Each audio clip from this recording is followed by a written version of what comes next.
Hello, എല്ലാവർക്കും മറ്റൊരു ക്ലാസ്സിലേക്ക് സ്വാഗതം. ഞാൻ ജ്യോതിഷസ് ചാനത്ര. അപ്പോൾ നമ്മൾ ഇന്ന് ഡിസ്കസ് ചെയ്യാൻ പോകുന്നത് ജനറൽ ഇന്റലിജൻസ് ആൻഡ് റീസണിംഗ് എന്ന ടോപ്പിക്കിൽ നിന്ന് വന്നിരിക്കുന്ന കുറച്ച് പ്രീവിയസ് ക്വസ്റ്റ്യൻസും അതുപോലെ അതിന്റെ റിലേറ്റഡ് ഫാക്ട്സും ഒക്കെയാണ് നമ്മൾ നോക്കാൻ പോകുന്നത്. അപ്പോൾ നമുക്ക് എന്തായാലും ക്ലാസ്സിലേക്ക് കിടക്കാം. അപ്പം SSC എക്സാമുകൾക്കും RRB എക്സാമുകൾക്കും ഒക്കെ വന്നിരിക്കുന്ന കുറച്ച് മുൻവർഷ ചോദ്യങ്ങളും കുറച്ച് MCQs ഒക്കെയാണ് ഡിസ്കസ് ചെയ്യുന്നത്. Odd one out, classification, direction അങ്ങനെയുള്ള ടോപ്പിക്കിൽ നിന്നൊക്കെ വന്നിരിക്കുന്ന കുറച്ച് പ്രീവിയസ് ക്വസ്റ്റ്യൻസിലേക്കാണ് നമ്മൾ ഇന്നത്തെ സെഷനിൽ ചെയ്യാൻ പോകുന്നത്. അപ്പോൾ നമുക്ക് എന്തായാലും ആരംഭിക്കാം.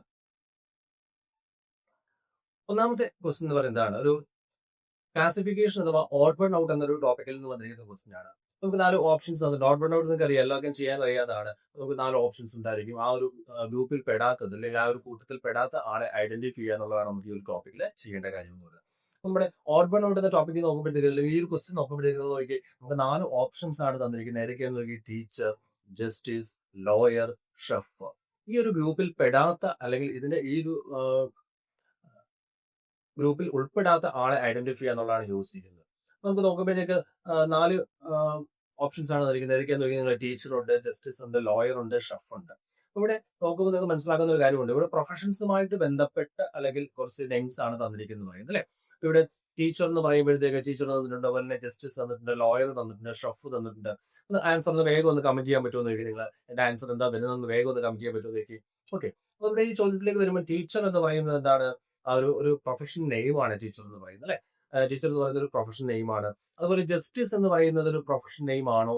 ജസ്റ്റിസ് എന്ന് പറയുന്നത് ഒരു പ്രൊഫഷൻ നെയിം ആണോ? ജസ്റ്റിസ് എന്ന് പറയുന്നത് ഒരു പ്രൊഫഷൻ നെയിം അല്ല. ജസ്റ്റിസ് എന്ന വാക്കിന്റെ മീനിങ് എന്താണ്? നീതി എന്നൊരു മീനിങ് ആണ് വാക്കിന് വരുന്നത് അല്ലെ. അടുത്ത് നോക്കുന്നത് നിങ്ങൾ നോക്കി ലോയർ എന്നൊരു ഓപ്ഷൻ നോക്കി, പിള്ളേർ പേര് നോക്കി. ലോയർ നോക്കുമ്പോഴത്തേക്ക് ലോയർ എന്ന് പറയുന്ന ഒരു പ്രൊഫഷനാണ്, ഷെഫ് എന്ന് പറയുന്ന ഒരു പ്രൊഫഷനാണ് അല്ലെ. അപ്പൊ ഇവിടെ തന്നിരിക്കുന്ന പ്രൊഫഷൻ നെയിംസിനെ ബേസ് ചെയ്തുകൊണ്ടാണ് ചോദ്യം വന്നിരിക്കുന്നത്. അപ്പൊ ഇവിടെ പ്രൊഫഷൻ നെയിം അല്ലാത്തത് എന്ന് പറയുന്നത് ഏതാണ് വരുന്നത്? ജസ്റ്റിസ് ആണ് പ്രൊഫഷൻ നെയിം അല്ലാത്തത് എന്ന് പറയുന്നത്. അപ്പൊ നമുക്ക് ഈ ചോദ്യത്തിന്റെ ആൻസർ ആയിട്ട് എന്ത് പറയുവാൻ സാധിക്കും? ഓപ്ഷൻ 2 ആണ്. ജസ്റ്റിസ് എന്നതാണ് ആൻസർ ആയിട്ട് വരുന്നത്. അപ്പൊ ബാക്കിയെല്ലാം പ്രൊഫഷൻ നെയിംസ് ആണ്. അപ്പൊ ആ ഒരു ഗ്രൂപ്പിൽ പെടാത്ത ആളെന്ന് പറയുന്നത് ആരാ വരുന്നത്? ജസ്റ്റിസ് ആണ് ആൻസർ ആയിട്ട് വരുന്നത് പറയുന്നത്. കാര്യം ക്ലിയർ ആണെന്ന് ഞാൻ വിചാരിക്കുകയാണ്. അടുത്ത ക്വസ്റ്റ്യനിലേക്ക് ഞാൻ കടക്കുകയാണ്. അടുത്തതും അഗെയിൻ ഓഡ് വൺ ഔട്ടിന്റെ ഒരു ക്വസ്റ്റ്യൻ തന്നെയാണ്. ഒരു ഗ്രൂപ്പ്, ഒരു പെയർ ആണ് തന്നിരിക്കുന്നത്. ആ പെയർ മാച്ച് ആകാത്ത അല്ലെങ്കിൽ ഈ ഒരു ഗ്രൂപ്പിൽ പെടാത്ത പെയർ ഏതെന്ന് അല്ലെങ്കിൽ ജോഡി ഏതെന്ന് കണ്ടെത്താനാണ് പറഞ്ഞിരിക്കുന്നത്. നിങ്ങൾ നോക്കി, ആദ്യം ലെങ്ത് മീറ്റർ. അപ്പൊ ഇവിടെ നമുക്ക് ഇങ്ങനെ പറയാൻ സാധിക്കും, ഒരു ഫിസിക്കൽ ക്വാണ്ടിറ്റി തന്നിട്ട് ഒരു ഫിസിക്കൽ ക്വാണ്ടിറ്റിയും അതിന്റെ എന്തുമാണ് തന്നിരിക്കുന്നത്? അതിന്റെ യൂണിറ്റുമാണ് തന്നിരിക്കുന്നത്. ഒരു ഫിസിക്കൽ ക്വാണ്ടിറ്റിയും അതിന്റെ യൂണിറ്റുമാണ് തന്നിരിക്കുന്നത്. Physical quantity unit. രണ്ടാമത്തെ ഓപ്ഷൻ നോക്കുമ്പോഴത്തേക്ക് നിങ്ങൾ നോക്കിയാൽ ടെമ്പറേച്ചർ ഡിഗ്രി എന്നാണ് തന്നിരിക്കുന്നത്. Temperature degree. അപ്പൊ അത് നമുക്ക് ഫിസിക്കൽ ക്വാണ്ടിറ്റി യൂണിറ്റ് എന്ന രീതിയിൽ നമുക്ക് അതിനെയും പറയാൻ സാധിക്കും. ശരിയല്ലേ? മൂന്നാമത്തെ നോക്കി, ആംബിയർ കറണ്ട് ആണ്. ആംബിയർ എന്ന് പറയുന്ന ക്വാണ്ടിറ്റി അല്ല. ആംബിയർ എന്ന് പറയുന്നത് എന്താ വരുന്നത്? ആംബിയർ എന്ന് പറയുന്ന യൂണിറ്റ് ആണ്. കറണ്ട് എന്ന് പറയുന്നതാണ് നമ്മുടെ ഫിസിക്കൽ ക്വാണ്ടിറ്റി എന്ന് പറയുന്നത്. അടുത്ത വർക്ക്. വർക്ക് എന്ന് പറയുന്ന ഒരു ഫിസിക്കൽ ക്വാണ്ടിറ്റി ആണ്. വർക്ക് എന്ന് പറയുന്ന ക്വാണ്ടിറ്റിയും ജൂൾ എന്ന് പറയുന്നത് അതിന്റെ യൂണിറ്റുമാണ്. ഇനി നിങ്ങൾ തന്നെ പറഞ്ഞേ, ഏതായിരിക്കും ഇതിന്റെ ആൻസർ ആയിട്ട് വരുന്നത്? അപ്പം ആ ഒരു ഇവിടെ വന്നിരിക്കുന്ന ക്വാണ്ടിറ്റി യൂണിറ്റ് ആ ഒരു രീതിയിലാണ്, അല്ലെങ്കിൽ ആ ഒരു പാറ്റേൺ ആണ് ഇവിടെ ഫോളോ ചെയ്തിരിക്കുന്നത്. ആ പാറ്റേൺ മാറി വരുന്നത് യൂണിറ്റ് ക്വാണ്ടിറ്റി എന്ന രീതിയിൽ വന്നിരിക്കുന്നത് പറയുന്നത് ഏതാണ്? ഓപ്ഷൻ 3 ആണ്. ആംബിയർ കറണ്ട് ആണ്. അപ്പൊ ഇവിടെ നമുക്ക് ആൻസർ ആയിട്ട് എന്ത് പറയാൻ സാധിക്കും? ആംബിയർ കറണ്ട് എന്നതാണ് ഇവിടുത്തെ ഉത്തരം എന്ന് പറയുന്നത്.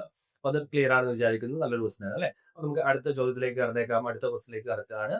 അടുത്ത വന്നിരിക്കുന്നത് പാൻ, ജഗ്, മഗ്, കപ്പ്. ഇതിൽ ഓഡ് വൺ ഏതെന്നാണ് യൂസ് ചെയ്യുന്നത്? Pan, jug, mug, cup. ഇതിൽ ഈ ജഗ്, മഗ്, കപ്പ് ഇത് മൂന്ന് നോക്കുമ്പോഴത്തേക്ക് നമുക്ക് പറയാൻ സാധിക്കും, ഇത് ലിക്വിഡ്സിനെ അല്ലെങ്കിൽ ഇപ്പം വാട്ടർ അല്ലെങ്കിൽ ലിക്വിഡ് നമ്മൾ വെള്ളം തന്നെ എന്ന് വിചാരിച്ചു, വെള്ളം എടുക്കുവാൻ അല്ലെങ്കിൽ ഒരു ലിക്വിഡിനെ എടുക്കുവാൻ വേണ്ടിയിട്ട് നമ്മൾ ഉപയോഗിക്കുന്ന പാത്രങ്ങൾ അല്ലെങ്കിൽ വെസൽസ് ആണ് ജഗ്, മഗ്, കപ്പ് എന്നിവ എന്ന് പറയുന്നത്. ശരിയല്ലേ? ഇത് വെസൽ ലിക്വിഡ്സിനെ എടുക്കുവാൻ ഉപയോഗിക്കുന്നത്. എന്നാൽ പാൻ എന്ന് പറയുന്നതിന്റെ ഉപയോഗം എന്താണ്? പാനിന്റെ യൂസ് എന്ന് പറയുന്നത് എന്താണ്? പാൻ എന്ന് പറയുന്നത് നമ്മൾ കുക്കിംഗ് പർപ്പസിന് വേണ്ടിയിട്ട്, പാചകം ചെയ്യുന്നതിന് വേണ്ടിയിട്ട്, കുക്കിങ്ങിന് യൂസ് ചെയ്യുന്ന സാധനമാണ് എന്ന് പറയുന്നത് പാൻ എന്ന് പറയുന്നത്. ജഗ്, മഗ്, കപ്പ് എന്നൊക്കെ പറയുന്നതാണ് ലിക്വിഡ്സിനെ എടുക്കുവാനായി ഉപയോഗിക്കുന്നതാണെന്ന് പറയുന്നത്. ഇവിടെ നമുക്ക് കുക്കിങ്ങിന് ഉപയോഗിക്കുന്നതാണ് പാൻ എന്ന് പറയുന്നത്. അപ്പൊ ഈ ഒരു 4 എണ്ണത്തിൽ വേറിട്ട് നിൽക്കുന്നത് എന്ന് പറയുന്നത്, അല്ലെങ്കിൽ ആ ഒരു കൂട്ടത്തിൽ പെടാത്തത് എന്ന് പറയുന്നത്, അല്ലെങ്കിൽ അതിൽ ഓഡ് വൺ എന്ന് പറയുന്നത് ഏത് നമുക്ക് പറയാൻ സാധിക്കും? ഓപ്ഷൻ 1 ആണ്. പാൻ ആണ് റൈറ്റ് ആൻസർ എന്ന് പറയുന്നത്. അപ്പൊ ഞാൻ അടുത്ത ചോദ്യത്തിലേക്ക് കടക്കുകയാണ്, അടുത്ത ക്വസ്റ്റിലേക്ക് കടക്കുകയാണ് കേട്ടോ. മനസ്സിലായി എന്ന് വിചാരിക്കുന്നു. അടുത്ത ചോദ്യം ഇതാണ്: Bangladesh taka, south Korea rupiah, Russia rouble, Malaysia ringgit. അതായത് കൺട്രി കറൻസി എന്ന രീതിയിലാണ് തന്നിരിക്കുന്നത്. Country currency. ഇതിൽ തെറ്റായിട്ടുള്ള ജോഡി ഐഡന്റിഫൈ ചെയ്താൽ മതി. ബംഗ്ലാദേശിന്റെ കറൻസി എന്ന് പറയുന്നത് ഏതാണ്? ടാക്കയാണ്. അപ്പൊ അത് ശരിയാണ്. ബംഗ്ലാദേശിന്റെ കറൻസി എന്ന് പറയുന്നത് ടാക്കയാണ്. സൗത്ത് കൊറിയയുടെ കറൻസി എന്ന് പറയുന്നത് റുപ്പിയാണോ? സൗത്ത് കൊറിയയുടെ കറൻസി ഏതാ വരുന്നത്? റഷ്യയുടെ കറൻസി നിങ്ങൾ നോക്കി, റഷ്യയുടെ കറൻസി എന്ന് പറയുന്നത് റൂബിളാണ് വരുന്നത്. മലേഷ്യൻ കറൻസി എന്ന് പറയുന്നത് ഏതാണ്? റിംഗിറ്റ് ആണ് മലേഷ്യയുടെ കറൻസി ആയിട്ട് വരുന്നത്. സൗത്ത് കൊറിയയുടെ കറൻസി എന്ന് പറയുന്നത് റുപ്പിയ അല്ല. സൗത്ത് കൊറിയയുടെ കറൻസി എന്ന് പറയുന്നത് ഏതാണ്? ബോൺ ആണ് സൗത്ത് കൊറിയയുടെ കറൻസി ആയിട്ട് വരുന്നത്. അപ്പൊ നമ്മുടെ ആൻസർ ആയിട്ട് നമുക്ക് ഏത് എടുക്കാൻ സാധിക്കും? സൗത്ത് കൊറിയ, റുപ്പിയ എന്നുള്ളതാണ് കൂടുതൽ പെടാത്തത്. സൗത്ത് കൊറിയയുടെ കറൻസി റുപ്പിയ അല്ല, ഏതാണ്? ബോൺ എന്നതാണ് സൗത്ത് കൊറിയയുടെ കറൻസി എന്ന് പറയുന്നത്. അത് സെറ്റാണെന്ന് വിചാരിക്കുകയാണ്. അടുത്ത ചോദ്യത്തിലേക്ക് കടക്കുന്നു. Next question. Thorium, uranium, radium, sodium, കുറച്ച് എലമെന്റ്സ് ആണ് തന്നിരിക്കുന്നത്. ആ എലമെന്റ്സിനെ അതിന്റെ പ്രോപ്പർട്ടീസിനെ ബേസ് ചെയ്ത് നമ്മൾ ക്ലാസിഫൈ ചെയ്യുവാണ്. അപ്പൊ തോറിയത്തെ കുറിച്ച് പറയുമ്പോഴത്തേക്ക് ഈ തോറിയം എന്ന് പറയുന്ന എലമെന്റ് എന്ന് പറയുന്നത് റേഡിയോ ആക്റ്റീവ് ആണ്. റേഡിയോ ആക്ടിവിറ്റി കാണിക്കുന്ന ഒരു മൂലകമാണ് ആരെന്ന് പറയുന്നത്? തോറിയം എന്ന് പറയുന്നത്. അതുപോലെ തന്നെ യുറേനിയത്തിലേക്ക് നിങ്ങൾ നോക്കി, യുറേനിയവും അഗെയിൻ റേഡിയോ ആക്റ്റീവ് എലമെന്റ് ആണ് ആരെന്ന് പറയുന്നത്? യുറേനിയം എന്ന് പറയുന്നത്. അടുത്തത് റേഡിയം ആണ്. റേഡിയം എന്ന് പറയുന്നത് ഇത് തന്നെയാണ്. റേഡിയം എന്ന് പറയുന്നതും റേഡിയോ ആക്റ്റീവ് ആയിട്ടുള്ള ഒരു എലമെന്റ് ആണ് എന്ന് പറയുന്നത്. റേഡിയം എന്ന് പറയുന്നത് റേഡിയം കണ്ടുപിടിച്ചത് നമുക്കറിയാം ആരാണ്? മാഡൻ ക്യൂറി ആണ്. മാഡൻ ക്യൂറി ആണ് ഇത് കണ്ടുപിടിച്ചത്. റേഡിയം, പൊളോണിയം എന്നിങ്ങനെ എലമെന്റ്സ് ഒക്കെ കണ്ടുപിടിച്ചത്. അപ്പൊ ഇതിൽ പെടാത്തത് മൂന്നെണ്ണം റേഡിയോ ആക്റ്റീവ് ആണ്. അപ്പൊ റേഡിയോ ആക്റ്റീവ് അല്ലാത്തത് ഏതാണ്? സോഡിയം ആണ്. അപ്പൊ നമുക്ക് ഇവിടെ ആൻസർ ആയിട്ട് എന്തിനെ എടുക്കുവാൻ സാധിക്കും? ഓപ്ഷൻ 4 ആണ് റൈറ്റ് ആൻസർ എന്ന് പറയുന്നത്. Sodium is the right answer. അടുത്ത ചോദ്യത്തിലേക്ക് കിടക്കാണ്. അഗൈൻ വീണ്ടും ഒരു ഓഡ് വൺ ഔട്ടിന്റെ ഒരു ക്വസ്റ്റ്യൻ തന്നെയാണ് വന്നിരിക്കുന്നത്. News paper editor, film director, stamps philatelist, book author. അതായത് രണ്ടാമത്തെ ആളാണ് ആദ്യത്തതിന്റെ കൺട്രോളിംഗ് അതോറിറ്റി. ഇപ്പൊ ഒരു ന്യൂസ് പേപ്പറിന്റെ കണ്ടന്റ് ഫുള്ള് ഫൈനലൈസ് ചെയ്യുന്ന അവിടുത്തെ ചീഫ് എഡിറ്റർ അല്ലെങ്കിൽ എഡിറ്റർ ആണ് അല്ലെ. അതുപോലെ തന്നെ ഒരു സിനിമയുടെ കാര്യങ്ങളെല്ലാം തീരുമാനിക്കുന്നത് പറയുന്ന ആരാണ്? ഫിലിമിന്റെ കാര്യങ്ങളെല്ലാം തീരുമാനിക്കുന്നത് ഡയറക്ടറാണ്. ഫിലിമിന്റെ കാര്യം തീരുമാനിക്കുന്നത്. ഒരു ബുക്കിനെ സംബന്ധിച്ച് അതിന്റെ കൺട്രോളിംഗ് അല്ലെങ്കിൽ അതിന്റെ ഫൈനൽ അതോറിറ്റി എന്ന് പറയുന്നത് ആരാണ്? ഓതർ ആണ്, അതിന്റെ രചയിതാവാണ്. എന്നാൽ ഫിലാറ്റലിസ്റ്റ് എന്ന് പറയുന്നത് എന്താണ്? അത് സ്റ്റാമ്പ്സ് കളക്ട് ചെയ്യുന്ന, സ്റ്റാമ്പുകൾ ശേഖരിക്കുന്ന വ്യക്തി അല്ലെങ്കിൽ സ്റ്റാമ്പ് കളക്ട് ചെയ്യുന്ന വ്യക്തിയാണ് വന്നിരിക്കുന്നത് ഫിലാറ്റലിസ്റ്റ് എന്ന് പറയുന്നത്. അപ്പൊ ഈ ഒരു കൂട്ടത്തിൽ പെടാത്ത ആൻസർ എന്ന് പറയുന്നത് നമുക്ക് ഓപ്ഷൻ സി എടുക്കുവാൻ സാധിക്കും. Option C is the right answer. അപ്പൊ കാര്യം മനസ്സിലായെന്ന് വിചാരിക്കും. വളരെ സിമ്പിൾ ആണ്. ഓഡ് വൺ ഔട്ടും അനലോഗിയും ഒക്കെ സിമ്പിൾ ആണ്. പക്ഷെ ആ ഒരു ലോജിക് ഐഡന്റിഫൈ ചെയ്യാൻ സാധിക്കണം. ക്വസ്റ്റ്യൻ എഴുതുന്ന ആൾക്ക് എങ്ങനെ വേണമെങ്കിലും ക്വസ്റ്റ്യൻ സെറ്റ് ചെയ്യാൻ സാധിക്കുന്നതാണ്. GK ബേസ്ഡ് ആയിട്ടും നമ്പർ ബേസ്ഡ് ആയിട്ടും വേർഡ് മീനിങ്ങിനെ ബേസ് ചെയ്തും ഓപ്പോസിറ്റിനെ ബേസ് ചെയ്തും ഒക്കെ പല രീതിയിൽ നമുക്ക് ഇവിടുന്ന് ക്വസ്റ്റ്യൻസ് ചോദിക്കാൻ സാധിക്കുന്നതാണ്. വളരെ ഇൻട്രസ്റ്റിംഗ് ആയിട്ടുള്ള ഒരു ടോപ്പിക്കാണ് വരുന്നത്. ഞാൻ അടുത്തതിലേക്ക് കിടക്കുകയാണ്. അടുത്ത മറ്റൊരു ടോപ്പിക്കിൽ നിന്നുള്ള ഒരു ചോദ്യത്തിലേക്കാണ് ഞാൻ പോകുന്നത്. മറ്റൊരു ടോപ്പിക്കിൽ നിന്നുള്ള ക്വസ്റ്റിലേക്കാണ് പോകുന്നത്. ഒരു നമ്മുടെ ഡിസ്റ്റൻസ് ആൻഡ് ഡയറക്ഷൻ എന്ന ടോപ്പിക്കിൽ നിന്ന് വന്നിരിക്കുന്ന ഒരു ചോദ്യത്തിലേക്കാണ് വരുന്നതെന്ന് പറയാം. ഇവിടെ കൊടുത്തിരിക്കുന്ന ക്വസ്റ്റ്യൻ നിങ്ങൾ നോക്കി. One morning Reetha started to walk towards the sun. ഒരു ദിവസം രാവിലെ റീത്ത എങ്ങോട്ട് മൂവ് ചെയ്യുന്നു? സണ്ണിന് നേരെ അല്ലെങ്കിൽ സൂര്യന് അഭിമുഖമായി മൂവ് ചെയ്യും. After walking a while she turned to her left and again to her left.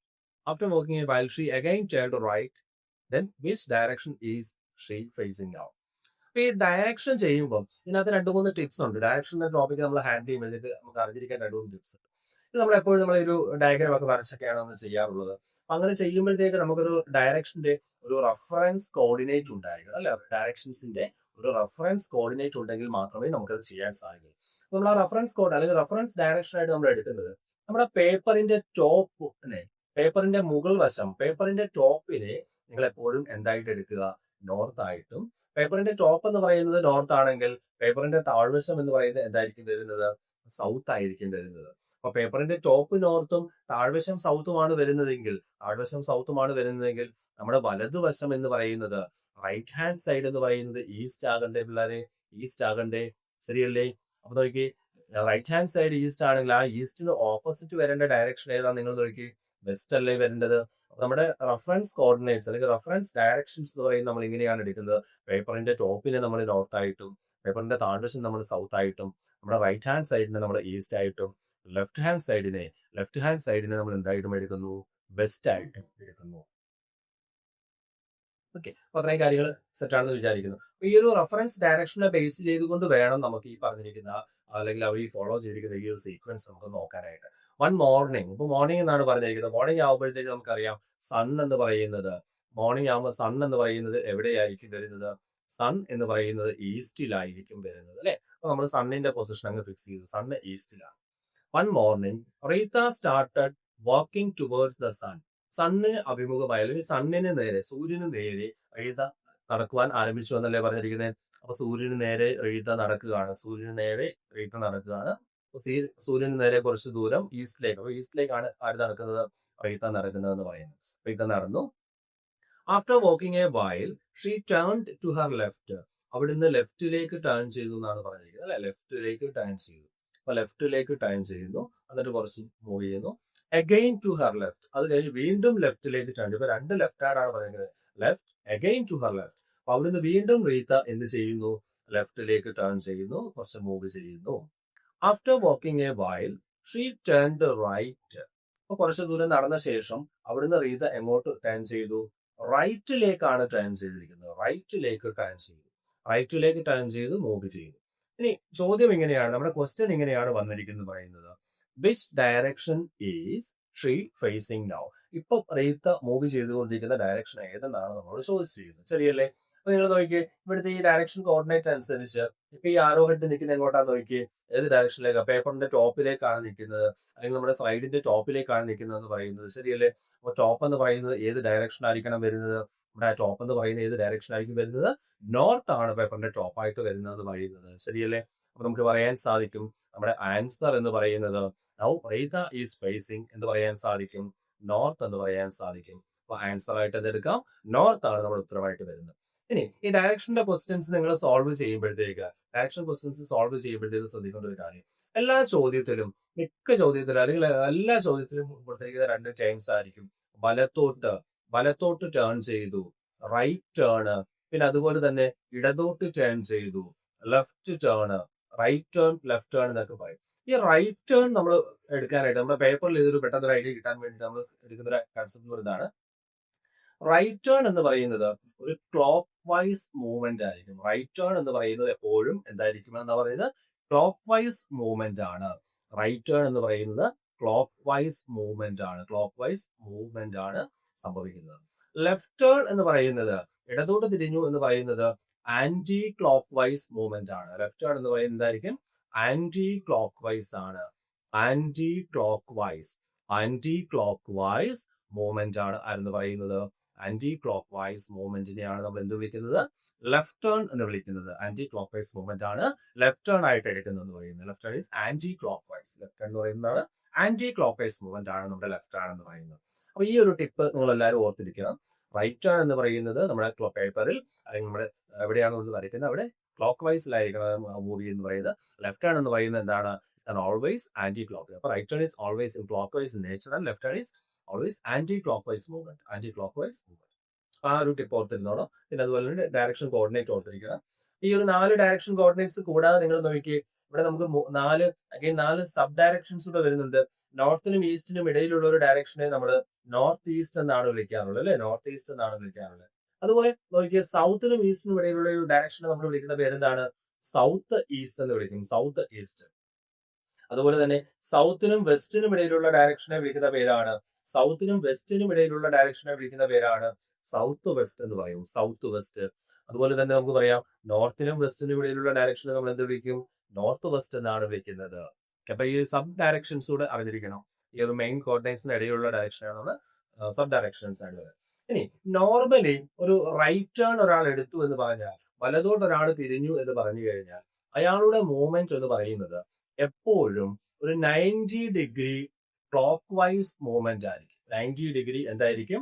Clock vice ആയിരിക്കും. അതായത് പറഞ്ഞു കഴിഞ്ഞാൽ ഇപ്പൊ നോർത്തിലേക്ക് നിൽക്കുന്ന ഒരാള്, നോർത്തിലേക്ക് ഫേസ് ചെയ്ത് നിൽക്കുന്ന ഒരാള് വലതേക്ക് തിരിഞ്ഞു എന്ന് പറഞ്ഞു കഴിഞ്ഞാൽ 90 ഡിഗ്രി ആയിരിക്കണം അയാൾ റൈറ്റ് ടേൺ ചെയ്യേണ്ടതെന്ന് പറയുന്നത്. അല്ലെങ്കിൽ അല്ലാത്ത പക്ഷം, ഈ 90 ഡിഗ്രി അല്ലാത്ത പക്ഷം അവർ ക്വസ്റ്റ്യനിൽ അത് സ്പെസിഫൈ ചെയ്ത് പറയും.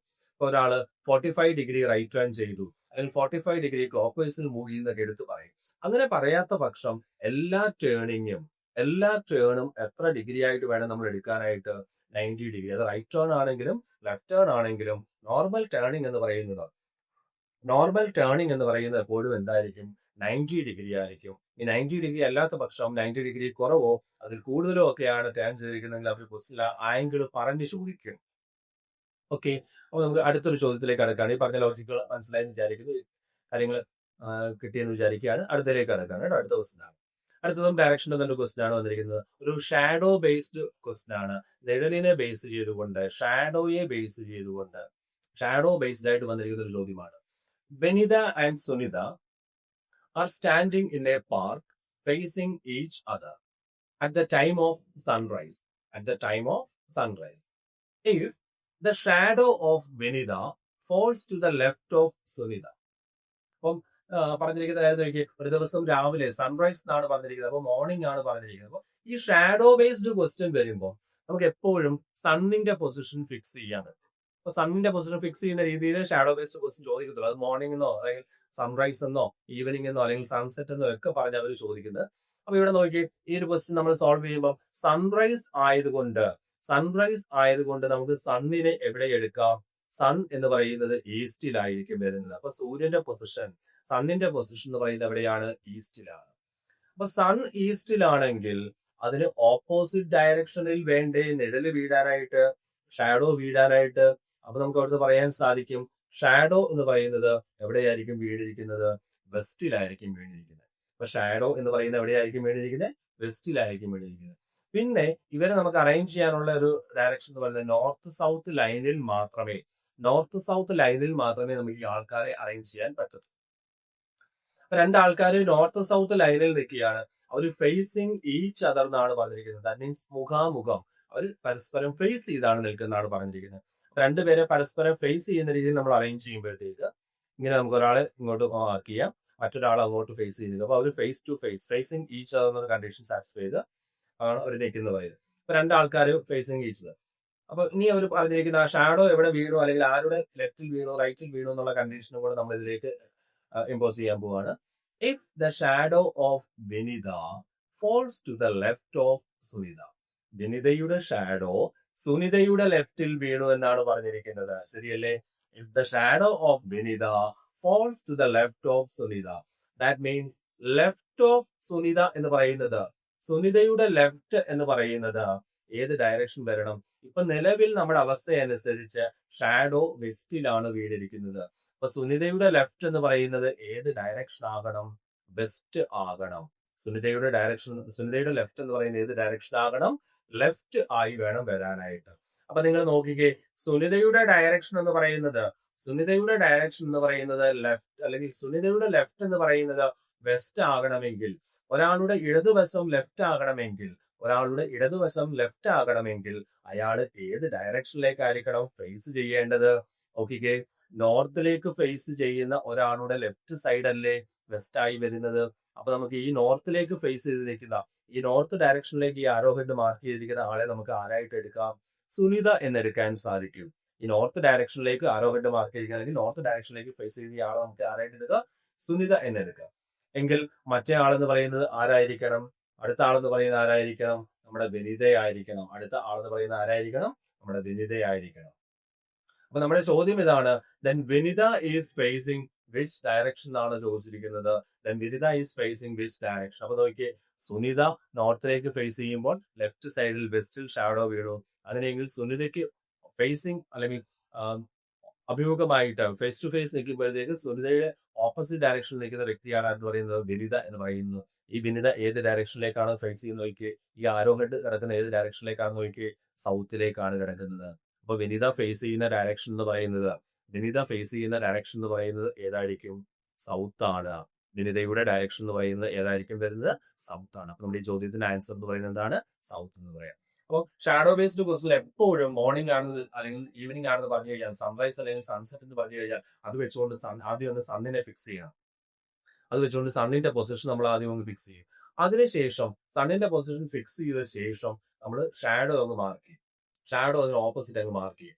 അത് കഴിഞ്ഞാണ് പിന്നെ ഇവിടെ ആരുടെ ലെഫ്റ്റിൽ ആരുടെ റൈറ്റിലാണ് ഷാഡോ വീണെന്നുള്ള ഒരു കണ്ടീഷനിലൂടെ നമ്മൾ നോക്കുന്നത്. അതും കൂടെ നോക്കിക്കഴിഞ്ഞാൽ നമുക്ക് പെട്ടെന്ന് ആൻസറിലേക്ക് കൊണ്ടുവരാൻ സാധിക്കുന്നതാണ്. കാര്യം കത്തിയോ? അപ്പൊ ഷാഡോ ബേസ്ഡ് ക്വസ്റ്റിന്റെ ചെയ്യുന്ന ടിപ്പ് ഇതാണ്, സണ്ണിനെ ഫിക്സ് ചെയ്യുന്നു, ഓപ്പോസിറ്റ് ഷാഡോ, പിന്നെയാണ് ബാക്കി കണ്ടീഷൻസിലേക്ക് നമ്മൾ പോകത്തുള്ളൂ. ഓക്കെ, അപ്പൊ അത് സെറ്റ് ആണെന്ന് വിചാരിക്കുന്നു. അടുത്ത ക്വസ്റ്റ്യനിലേക്ക് കടക്കുകയാണ്, അടുത്ത ചോദ്യത്തിലേക്ക് കടക്കുന്നു. അടുത്തൊരു ചെറിയൊരു പസിൽ ടൈപ്പ് ക്വസ്റ്റ്യൻ ആണ്, ഒരു പസിൽ കാറ്റഗറിയിൽ ഒരു ഡയറക്ഷൻ, ഒരു ചെറിയൊരു മിനി പസിൽ എന്നുള്ള രീതിയിൽ ഒരു ക്വസ്റ്റ്യൻ ആണ് വന്നിരിക്കുന്നത്.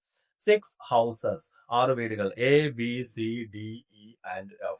6 വീടുകളുണ്ട്. R situated in A colony. ഒരു കോളനിയിലെ 6 വീടുകളെ കുറിച്ചാണ് പറഞ്ഞിരിക്കുന്നത്. അതിൽ ഓരോ ആൾക്കാരും എങ്ങനെ നിൽക്കുന്നു എന്നൊക്കെ പറഞ്ഞു തന്നിട്ടുണ്ട്.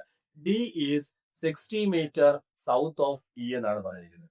അപ്പൊ ഇ എവിടെയാണോ, ഇ എന്ന ആൾ എവിടെയാണോ ആ ഇയുടെ 60 മീറ്റർ, ഇയുടെ 60 മീറ്റർ സൗത്തിൽ ആരെ മാർക്ക് ചെയ്യുന്നു? ഡി മാർക്ക് ചെയ്യുന്നു.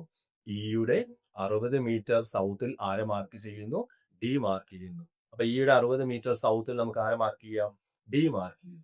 ഇനി നോക്കിയേ, ഇനി ഇപ്പൊ നമ്മൾ ഇയും ഡിയുമാണ് ഫിക്സ് ചെയ്തിരിക്കുന്നത്. അപ്പൊ ഈ ഇയും ഡിയും കൂടെ കണക്ട് ചെയ്യുന്ന, അല്ലെങ്കിൽ ഇതിൽ ഇ ആയിട്ടോ അല്ലെങ്കിൽ ഡി ആയിട്ടോ ലിങ്ക് ചെയ്യാൻ പറ്റുന്ന ഏതെങ്കിലും സ്റ്റേറ്റ്മെന്റ് ഉണ്ടോ നിങ്ങൾ നോക്കി. ആ, A is 30 metre north of E എന്നാ. അപ്പൊ ഇ എവിടെയാണോ ആ ഇയുടെ 30 മീറ്റർ നോർത്തിൽ, ആ ഇയുടെ 30 മീറ്റർ നോർത്തിൽ ആരെ മാർക്ക് ചെയ്യണം? എ മാർക്ക് ചെയ്യണം. അപ്പൊ എ കണക്ട് ചെയ്യും, എ നമ്മൾ മാർക്ക് ചെയ്യും. അപ്പൊ എ ഇ ഡി, അപ്പൊ ഈ എ ഇ ഡിയുമായിട്ട് കണക്ട് ചെയ്യാൻ ഇനിയുള്ള സ്റ്റേറ്റ്മെന്റ് ഏതെങ്കിലും ഉണ്ടോ നോക്കിയേ. അടുത്ത സ്റ്റേറ്റ്മെന്റ് ഉണ്ട്, F is 50 metre east of A. A എവിടെയാണോ അതിന്റെ 50 മീറ്റർ ഈസ്റ്റിലാണ് ആര് വരുന്നത്?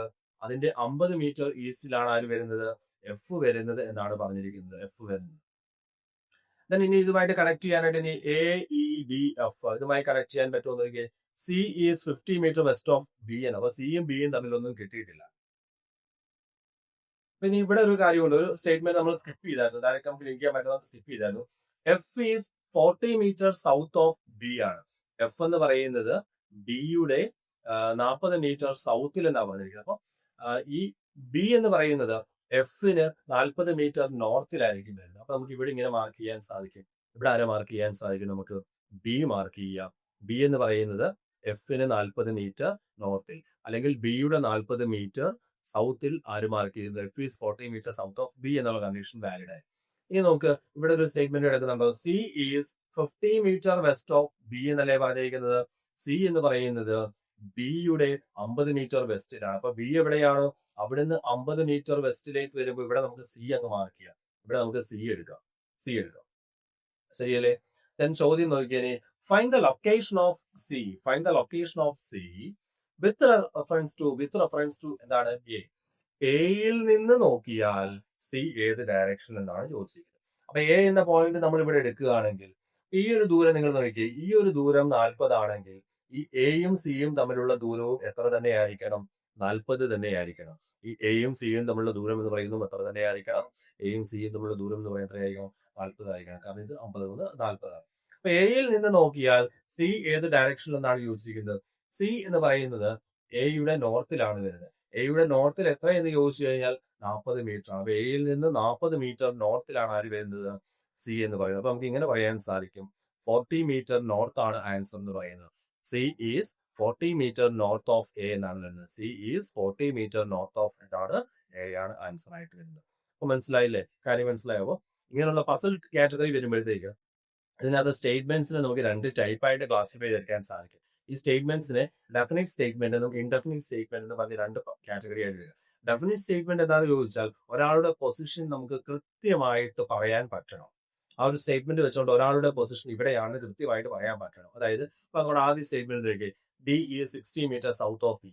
ഡി എന്ന് പറയുന്നത് ഇയുടെ 60 മീറ്റർ സൗത്തിലാണ്. അതൊരു ഡെഫിനിറ്റ് സ്റ്റേറ്റ്മെന്റ് ആണ്. കാരണം ഇ എവിടെ വരുന്നോ ആ ഇയുടെ 60 മീറ്റർ സൗത്തിൽ ആരെ മാർക്ക് ചെയ്തേ പറ്റത്തുള്ളൂ? നമുക്ക് ഡി മാർക്ക് ചെയ്തേ പറ്റുള്ളൂ. അപ്പൊ അങ്ങനെ ഉള്ള ഡെഫിനിറ്റ് സ്റ്റേറ്റ്മെന്റ്സ് വെച്ചുകൊണ്ട് വേണം നമ്മൾ ഇത് എപ്പോഴും സ്റ്റാർട്ട് ചെയ്യാൻ. ഇങ്ങനെയുള്ള പസിൽ കാറ്റഗറി വരുന്ന ടൈപ്പ് ക്വസ്റ്റ്യൻസ് തുടങ്ങാനായിട്ട്. എങ്കിൽ മാത്രമേ നമുക്ക് സ്മൂത്ത് ആയിട്ട് മുമ്പോട്ട് പോകത്തുള്ളൂ. ഇൻഡെഫിനിറ്റ് സ്റ്റേറ്റ്മെന്റ് എടുത്തു കഴിഞ്ഞാൽ അവിടെ പോസിബിലിറ്റി ചെയ്ത് കയറി വരും. പിന്നെ നമ്മൾ 2 തവണ ചെയ്യേണ്ടി വരും. അപ്പൊ എപ്പോഴും ഡെഫിനിറ്റ് സ്റ്റേറ്റ്മെന്റ് വെച്ചുകൊണ്ട് വേണം നമ്മൾ എന്ത് ചെയ്യാനായിട്ട്? പസിൽ ക്വസ്റ്റ്യൻസിനെ ഹാൻഡിൽ ചെയ്ത് തുടങ്ങാനായിട്ട്. ഇനി ഓക്കെ, അപ്പൊ അത്രയും കാര്യങ്ങൾ അതിൽ നിന്ന് ക്ലിയർ ആണെന്ന് ഞാൻ വിചാരിക്കുകയാണ്. അപ്പൊ ഞാൻ അടുത്തൊരു ചോദ്യത്തിലേക്ക് കടക്കുകയാണ്. അടുത്തൊരു ആംഗിൾ ബേസ്ഡ് ആയിട്ടുള്ള ഒരു ചോദ്യമാണ് വന്നിരിക്കുന്നത്. ആംഗിൾ ബേസ്ഡ് ആയിട്ടുള്ള ഡയറക്ഷന്റെ ക്വസ്റ്റ്യൻ. ഞാൻ നേരത്തെ പറഞ്ഞിരുന്നു normal right hand left hand എന്ന് പറഞ്ഞ 90 ഡിഗ്രിയാണ്. ഇനി അതല്ലാത്ത പക്ഷം അവർ ആംഗിൾ തരുമെന്നൊക്കെ പറഞ്ഞു. ശരിയല്ലേ? ഇപ്പൊ ഇവിടെ നോക്കി, ഇവിടെ തന്നിരിക്കുന്നത് എങ്ങനെയാണ്? Reeta is standing facing south east. Reeta south ഈസ്റ്റിലേക്ക് ഫേസ് ചെയ്താണ് നിൽക്കുന്നത്. She turns 135 degree clockwise. After that, she turns 90 degree anti-clockwise. Again, she turns 45 degree clockwise, followed by a 135 degree anti-clockwise. അതിനുശേഷം ഒരു 135 degree anti-clockwise ടേണും കൂടെ പുള്ളിക്കാരി ചെയ്യുന്നു. എങ്കിൽ in which direction is she facing now? അപ്പൊ ഈ ആംഗിൾ ബേസ്ഡ് ക്വസ്റ്റ്യൻ വരുമ്പോൾ ഇവിടെ നമ്മൾ ഈ പറഞ്ഞിരിക്കുന്ന ഓരോ തവണയും സൗത്ത് ഈസ്റ്റിലേക്ക് നിൽക്കുന്ന റീത 135 ഡിഗ്രി ക്ലോക്ക് വൈസിൽ മൂവ് ചെയ്യുന്നു. അതിനുശേഷം 90 ഡിഗ്രി ആന്റി ക്ലോക്ക് വൈസിൽ മൂവ് ചെയ്യുന്നു. അതിനുശേഷം 45 ഡിഗ്രി ക്ലോക്ക് വൈസിൽ മൂവ് ചെയ്യുന്നു. അതിനുശേഷം 135 ഡിഗ്രി ആന്റി ക്ലോക്ക് വൈസിൽ മൂവ് ചെയ്യുന്നു. ഈ പരിപാടിയുടെ ഓരോ ആംഗിളായിട്ട് നമ്മൾ സെപ്പറേറ്റ് ആയിട്ട് ചെയ്യത്തില്ല. അതിന് പകരം നമ്മൾ ഇവിടെ ഒരു ഷോർട്ട് ട്രിക്ക് യൂസ് ചെയ്യുകയാണ്. ഇവിടെ യൂസ് ചെയ്യുന്ന ഷോർട്ട് ട്രിക്ക് ഇത്രയേ ഉള്ളൂ. സെയിം ആംഗിൾ ഇപ്പൊ നമുക്ക് ഇവിടെ തന്നിരിക്കുന്ന ആംഗിളുകൾ നിങ്ങൾ നോക്കി, ക്ലോക്ക് വൈസ് ഡയറക്ഷനിലുള്ള ആംഗിളും ആന്റി ക്ലോക്ക് വൈസിലുള്ള ആന്റി ക്ലോക്ക് വൈസിലെ ആംഗിളും നോക്കുക.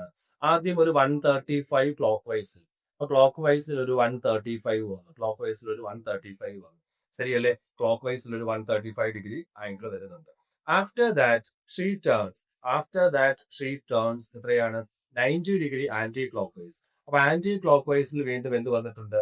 ആന്റി ക്ലോക്ക് വൈസിൽ ഒരു 90 ഡിഗ്രി വന്നിട്ടുണ്ട്. ശരിയാണല്ലോ? ആന്റി ക്ലോക്ക് വൈസിൽ 90 ഡിഗ്രി അഗൈൻ വന്നിരിക്കും. ഇനി again she turns 45 degree clockwise. അപ്പൊ ക്ലോക്ക് വൈസിൽ വീണ്ടും ഒരു 45 ഡിഗ്രി ആംഗിൾ വന്നിട്ടുണ്ട്. And followed by 135 degree anticlockwise. Anti clock വൈസിൽ ഒരു 135 ഡിഗ്രി വന്നിട്ടുണ്ട്. അപ്പൊ നമ്മൾ ഇവിടെ ചെയ്യുന്ന കാര്യം എന്ന് പറയുന്നത്, ഇവിടെ ഷോർട്ട് ട്രിക്ക് ആയിട്ട് ചെയ്യുന്ന കാര്യം എന്ന് പറയുന്നതേ ഉള്ളൂ. സെയിം ആംഗിളുകൾ എല്ലാം കൂടെ കൂട്ടും. സെയിം ആംഗിളുകൾ എല്ലാം കൂടെ കൂട്ടുമ്പോഴത്തേക്ക് ഇവിടെ നോക്കി 135 ഡിഗ്രി ക്ലോക്ക് വൈസും 45 ഡിഗ്രി ക്ലോക്ക് വൈസും കൂടെ കൂട്ടുമ്പോൾ നമുക്ക് എന്ത് കിട്ടുന്നു? ടോട്ടൽ അത് 180 ഡിഗ്രി എന്ന് കിട്ടുന്നു. ഇനി ആന്റി ക്ലോക്ക് വൈസിലെ ആംഗിൾസ് എല്ലാം കൂടെ നമ്മൾ കൂട്ടുമ്പോഴത്തേക്ക് നോക്കിയേ, ആന്റി ക്ലോക്ക് വൈസിലെ ആംഗിൾസ് എന്ന് പറയുന്ന 90 ഡിഗ്രിയും ഉണ്ട്. പിന്നെ എത്രയാണ് പറഞ്ഞിരിക്കുന്നത്? ഒരു 135 ഡിഗ്രിയും ഉണ്ട്. അത് മൊത്തത്തിൽ കൂട്ടുമ്പോഴത്തേക്ക് നമുക്ക് 225 ഡിഗ്രി എന്ന് കിട്ടുന്നു. അപ്പൊ ചെയ്യേണ്ട ഷോർട്ട് ട്രിക്ക് ഇത്രയേ ഉള്ളൂ.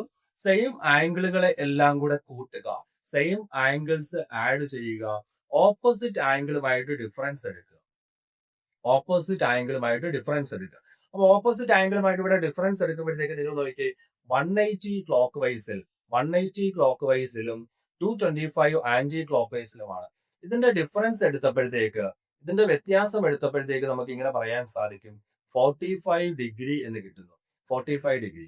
അപ്പോ സെയിം ആംഗിളുകൾ എല്ലാം കൂടെ കൂട്ടിയിട്ട് ഓപ്പോസിറ്റ് ആംഗിളുകളുടെ എന്തെടുക്കുന്നു? ഡിഫറൻസ് എടുക്കുന്നു. എന്നിട്ട് ഇതിൽ വലിയ ആംഗിൾ ഏത് ഡയറക്ഷനിലാണെന്ന് നമ്മൾ നോക്കണം. വേണം നോക്കാൻ. ഇവിടെ 180 ക്ലോക്ക് വൈസിലും 225 ആന്റി ക്ലോക്ക് വൈസിലുമാണ്. അപ്പൊ വലിയ ആംഗിളിന്റെ ഡയറക്ഷൻ ആന്റി ക്ലോക്ക് വൈസ് അല്ലേ? അപ്പൊ ഈ ഡിഫറൻസ് എടുത്തിട്ട് ആന്റി ക്ലോക്ക് വൈസ് ഡയറക്ഷൻ അതിന് കൊടുക്കണം. ആന്റി ക്ലോക്ക് വൈസ് ഡയറക്ഷന് കൊടുക്കുക. അപ്പൊ ഇങ്ങനെയാണ് നമ്മൾ ആ ഒരു ആംഗിളിനെ അപ്രോച്ച് ചെയ്യുന്നത്. എന്നിട്ട് റീത എങ്ങോട്ടാണോ നിൽക്കുന്നത് അങ്ങോട്ട് നിന്നോട്ടെ. നമുക്കിപ്പോ ഡയറക്ഷൻ കോർഡിനേറ്റ്സ് പറയുകയാണെങ്കിൽ north, south, east, west. Reetha എങ്ങോട്ട് നിൽക്കുന്ന പറഞ്ഞിരിക്കുന്നത്? സൗത്ത് ഈസ്റ്റിലേക്ക് ഫേസ് ചെയ്ത് റീത നിൽക്കുകയാണ്. ആ നിൽക്കുന്ന ഡയറക്ഷൻ തന്നെ അവിടെ നിൽക്കട്ടെ. അപ്പൊ നമ്മൾ ഇനി ചെയ്യേണ്ട കാര്യം ഇത്രയേ ഉള്ളൂ. നമ്മൾ ഇവിടെ ആംഗിളിൽ ചെയ്ത് എങ്ങനെയാ? സെയിം ആംഗിളുകൾ കൂട്ടി ഓപ്പോസിറ്റ് ആംഗിളുകൾ തമ്മിൽ വ്യത്യാസം എടുത്തു. എന്നിട്ട് വലിയ ആംഗിളിന്റെ ഡയറക്ഷൻ എടുത്തു. അപ്പൊ വലിയ ആംഗിളിന്റെ ഡയറക്ഷൻ വന്നപ്പോൾ ആന്റി ക്ലോക്ക് വൈസ് ആണ്. അപ്പൊ റീത എങ്ങോട്ടാണോ നിൽക്കുന്നത് ആ നിൽക്കുന്ന സ്ഥലത്ത് നിന്നും ഇപ്പം 45 ഡിഗ്രി ആന്റി ക്ലോക്ക് വൈസിൽ മൂവ് ചെയ്ത് കഴിഞ്ഞാൽ ഉത്തരം കിട്ടും. അപ്പൊ ആംഗിൾ ബേസ്ഡ് ക്വസ്റ്റ്യൻസ് ചെയ്യാനുള്ള ടിപ്പ് ഇതാണ്. ഓരോ തവണയും ആ ആംഗിൾ അനുസരിച്ച് മൂവ് ചെയ്യാൻ നിൽക്കരുത്. ചെയ്യേണ്ട ഷോർട്ട് കട്ട് ഇത്രയേ ഉള്ളൂ. സെയിം ആംഗിളുകൾ കൂട്ടുക, ഓപ്പോസിറ്റ് ആംഗിളുകൾ തമ്മിൽ ഡിഫറൻസ് എടുക്കുക, എന്നിട്ട് വലിയ ആംഗിളിന്റെ ഡയറക്ഷനിൽ ആദ്യം നിൽക്കുന്ന ഡയറക്ഷനിൽ നിന്ന് മൂവ് ചെയ്യുക. ആദ്യം റീത്ത നിന്നത് സൗത്ത് ഈസ്റ്റിലേക്കാണ് എന്ന് പറയുന്നത്. ആദ്യം റീത്ത നിന്ന ഡയറക്ഷൻ സൗത്ത് ഈസ്റ്റ് ആണ്. ഈ സൗത്ത് ഈസ്റ്റിൽ നിന്നും ഇപ്പോ 45 ഡിഗ്രി ആന്റി ക്ലോക്ക് വൈസിൽ മൂവ് ചെയ്യണം. 45 ഡിഗ്രി ആന്റി ക്ലോക്ക് വൈസിൽ മൂവ് ചെയ്യുമ്പോൾ റീത ഇപ്പോ എങ്ങോട്ട് വന്നു? ആന്റി ക്ലോക്ക് വൈസ് എന്ന് പറയുമ്പോൾ ഈ ഡയറക്ഷൻ വേണം മൂവ് ചെയ്യാനായിട്ട്. ആന്റി ക്ലോക്ക് വൈസിൽ 45 ഡിഗ്രി മൂവ് ചെയ്തപ്പോൾ റീത ഏത് ഡയറക്ഷനിലെത്തി? ഈസ്റ്റിലെത്തി. അപ്പൊ നമ്മുടെ ആൻസർ എന്ന് പറയുന്നത്, ചോദ്യത്തിന്റെ ആൻസർ എന്ന് പറയുന്നത് എന്താണ് വരുന്നത്? ഈസ്റ്റ് ആണ് ഉത്തരം. കിഴക്കാണ് ആൻസർ ആയിട്ട് വരുന്നത്. ഓപ്ഷൻ എ ആണ്, അല്ലെങ്കിൽ ഓപ്ഷൻ 1 ആണ് റൈറ്റ് ആൻസർ എന്ന് പറയുന്നത്. ഇതൊന്നും എഴുതി കൂട്ടേണ്ട കാര്യമില്ല കേട്ടോ. നിങ്ങൾക്ക് മനസ്സിലാകാൻ വേണ്ടി ഞാൻ ഇവിടെ എഴുതി കാണിച്ചെന്ന് പറഞ്ഞതേ ഉള്ളൂ. ഈ ആംഗിളുകൾ കൂട്ടുന്നത്, ഡിഫറൻസ് എടുക്കുന്നതൊക്കെ നമുക്ക് നോക്കി മനസ്സിലൂടെ ചെയ്യാവുന്ന കാര്യമുള്ളൂ. സെയിം ആംഗിളുകൾ കൂട്ടിയിട്ട് ഓപ്പോസിറ്റ് ആംഗിളിന്റെ ഡിഫറൻസ് എടുക്കുക. എന്നിട്ട് വലിയ ആംഗിളിന്റെ ഡയറക്ഷനിൽ നിന്ന് മൂവ് ചെയ്യുക. സെറ്റാണേ? കാര്യം സെറ്റാണേ? അടുത്തതിലേക്ക് പോയിക്കോ. നമുക്ക് അടുത്ത മറ്റൊരു ടോപ്പിക്കിലേക്ക് വരികയാണ്. മറ്റൊരു ടോപ്പിക്കിൽ നിന്ന് വന്നിരിക്കുന്ന ഒരു ക്വസ്റ്റിലേക്ക് വരികയാണ്. നമ്മുടെ അനലോഗി എന്ന് പറയും. മലയാളത്തിൽ പറഞ്ഞാൽ സമാന ബന്ധങ്ങൾ എന്നൊക്കെയാണ് നമ്മൾ ഇതിനെ വിളിക്കുന്നത് കേട്ടോ. അനലോഗി സമാന ബന്ധങ്ങൾ അല്ലെങ്കിൽ റിലേഷൻ എന്ന് വേണമെങ്കിൽ പറയാം. അപ്പം അനലോഗിയുടെ ക്വസ്റ്റ്യന്റെ പാറ്റേൺ ഇതാണ്. ചോദ്യത്തിൽ ഒരു റിലേഷൻ അല്ലെങ്കിൽ ഒരു പെയർ ഒരു റിലേഷൻ അവർ ഫോളോ ചെയ്യുന്നതായിട്ട് ചോദ്യത്തിൽ നിന്ന്, എന്നിട്ട് ആ റിലേഷൻ ഫോളോ ചെയ്യുന്നതനുസരിച്ച് ആ റിലേഷനിൽ പറഞ്ഞിരിക്കുന്ന അനുസരിച്ച് മറ്റൊരു ടേം തന്നിട്ടുണ്ടായിരിക്കും. ആ ഒരു ടേം അനുസരിച്ച് ഫില്ല് ചെയ്യും. ഇപ്പൊ ഇവിടെ പറയുകയാണെങ്കിൽ മാരത്തോൺ എന്ന് പറയുന്നത് റേസുമായിട്ട് ബന്ധപ്പെട്ടിരിക്കും. Marathon is related to race. അങ്ങനെയെങ്കിൽ ഹൈബർനേഷൻ എന്ന് പറയുന്നത് എന്തുമായി ബന്ധപ്പെട്ടിരിക്കുന്നു എന്നാണ് ചോദിച്ചത്. മാരത്തോൺ എന്ന് പറയുന്നത് എന്തുമായിട്ടാണ് ബന്ധപ്പെട്ടിരിക്കുന്നത്? റേസുമായി ബന്ധപ്പെട്ടിരിക്കുന്നു. Then hibernation is related to dash എന്നാണ് ചോദിച്ചത്. Hibernation is related to dash. അപ്പൊ നിങ്ങൾ നോക്കിയേ, ഈ ഒരു മാരത്തോൺ റേസും തമ്മിലുള്ള ബന്ധം നമ്മൾ നോക്കുമ്പോഴത്തേക്ക്, മാരത്തോണും റേസും തമ്മിലുള്ള ബന്ധം നോക്കുമ്പോൾ ഒരു ലോങ് റേസ് ആണ്. ലോങ് റേസിന് പറയുന്ന പേരാണ് എന്ത്? മാരത്തോൺ എന്ന് പറയുന്നത്. ലോങ് റേസ് ആണ് ആരെന്ന് പറയുന്നത്? മാരത്തോൺ. ശരിയല്ലേ? ലോങ് റേസ് ഈസ് കോൾഡ് എന്ന് പറയാം, നമുക്ക് മാരത്തോൺ എന്ന് പറയാം.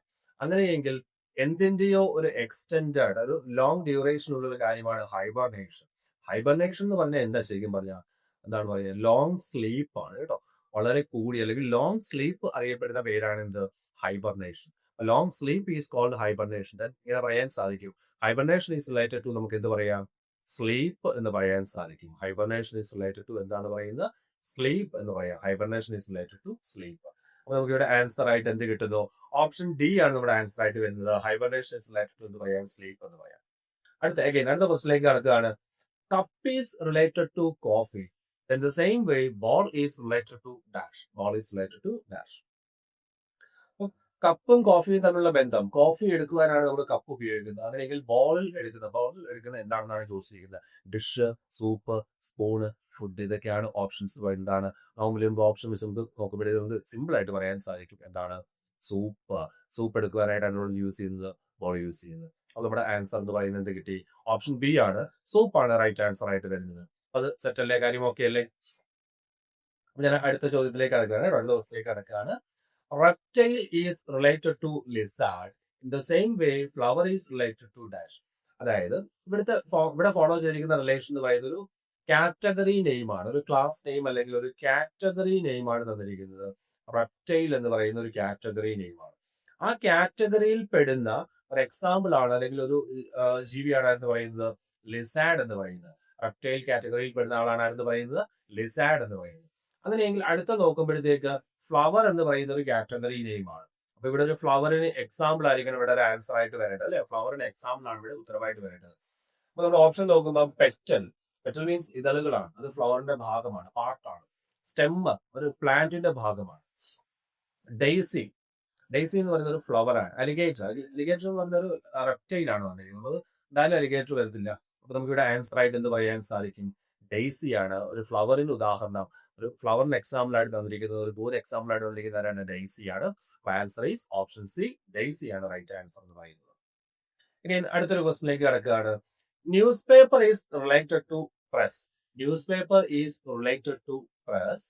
In the same way cloth is related to dash. അതായത് ന്യൂസ് പേപ്പർ നിർമ്മിക്കുന്നത് അല്ലെങ്കിൽ പത്രം നിർമ്മിക്കുന്നത് പ്രസ്സിലാണ്. Newspaper is related to എന്താ പറയുന്നത്? പ്രസ് എന്നാണ് പറയുന്നത്. എങ്കിൽ വസ്ത്രം ക്ലോത്ത് നിർമ്മിക്കുന്നത് എവിടെ എന്നാണ് ചോദിച്ചിരിക്കുന്നത്. ക്ലോത്ത് നിർമ്മിക്കുന്നത് എവിടെയാണ്? Tailor, textile, factory, mill. എവിടെയാണ് ക്ലോത്ത് എന്ന് പറയുന്നത്?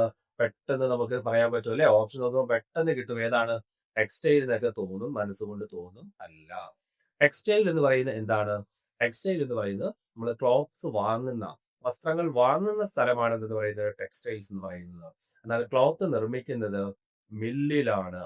വസ്ത്രങ്ങൾ നിർമ്മിക്കപ്പെടുന്നത് എവിടെയെന്നാ പറയുന്നത്? മില്ലിലാണ് വസ്ത്രങ്ങൾ നിർമ്മിക്കപ്പെടുന്നത് എന്ന് പറയുന്നത്. അപ്പൊ നമുക്ക് ആൻസർ ആയിട്ട് എന്ത് പറയാം? ഓപ്ഷൻ ഡി ആണ് റൈറ്റ് ആൻസർ എന്ന് പറയുന്നത്. Option D is the right answer. അപ്പൊ സെറ്റാണോ? അപ്പൊ നമ്മൾ കുറച്ച് പ്രീവിയസ് ക്വസ്റ്റ്യൻസ്, കുറച്ച് ടോപ്പിക്, ഒരു 3 ടോപ്പിക്കിനുള്ള പ്രീവിയസ് ക്വസ്റ്റ്യൻ ആണ് നോക്കിയത്. മനസ്സിലായി. അപ്പൊ റീസണിംഗ് നിങ്ങൾക്ക് സെറ്റാണെന്ന് വിചാരിക്കുകയാണ്. റീസണിംഗിന്റെ ക്വസ്റ്റ്യൻസ് ഒക്കെ ചെയ്യാൻ പറ്റുമെന്ന് കോൺഫിഡൻസ് ഒക്കെ ചെറിയ രീതിയിൽ നിങ്ങളുടെ മനസ്സിൽ തോന്നിയെന്ന് വിചാരിക്കുന്നു. അങ്ങനെ തോന്നിയെങ്കിൽ വളരെ സന്തോഷം. നമ്മുടെ എഫോർട്ടിന് റിസൾട്ട് ഉണ്ടായി തുടങ്ങി എന്ന് പറയാൻ സാധിക്കും. അപ്പോൾ ഒന്നുമില്ല, SSC ആണെങ്കിലും RRB ആണെങ്കിലും ജനറൽ ഇന്റലിജൻസ് ആൻഡ് റീസണിംഗ് എന്ന ടോപ്പിക് നമുക്ക് നിസ്സാരമായിട്ട് സ്കോർ ചെയ്യാൻ സാധിക്കുന്നതാണ്. വളരെ നിസ്സാരമായിട്ട് കുറച്ച് നമ്മൾ ലോജിക്കലും തിങ്ക് ചെയ്യാനുള്ള കാര്യങ്ങളൊന്നും കാണാതെ പിടിക്കാനൊന്നും ഇല്ല. നമ്മുടെ ഒരു കോമൺ സെൻസും ലോജിക്കൽ അപ്രോച്ചും ഒക്കെ വെച്ചുകൊണ്ട് നമുക്ക് ഇവിടുന്ന് ഒരുപാട് കാര്യങ്ങൾ ഒരുപാട് നല്ല രീതിയിൽ മാർക്ക് സ്കോർ ചെയ്യാൻ സാധിക്കുന്നതാണ്. അപ്പോൾ നമുക്ക് പിന്നീട് വരുന്ന സെഷൻസിലേക്ക് നമുക്ക് കൂടുതൽ ടോപ്പിക്കിൽ നിന്നുള്ള കൂടുതൽ ക്വസ്റ്റ്യൻസ് കാര്യങ്ങളും ഒക്കെ നമ്മൾ വരുന്ന സെഷൻസിലേക്ക് നമ്മൾ കവർ ചെയ്യുന്നതായിരിക്കും. അപ്പം എല്ലാവർക്കും ഈ ഒരു സെഷൻ കൊണ്ട് പ്രയോജനം ചെയ്തു എന്ന് ഞാൻ വിചാരിക്കുകയാണ്. അപ്പോൾ ഞാൻ തൽക്കാലത്തേക്ക് വൈൻഡപ്പ് ചെയ്യുന്നു. Thank you.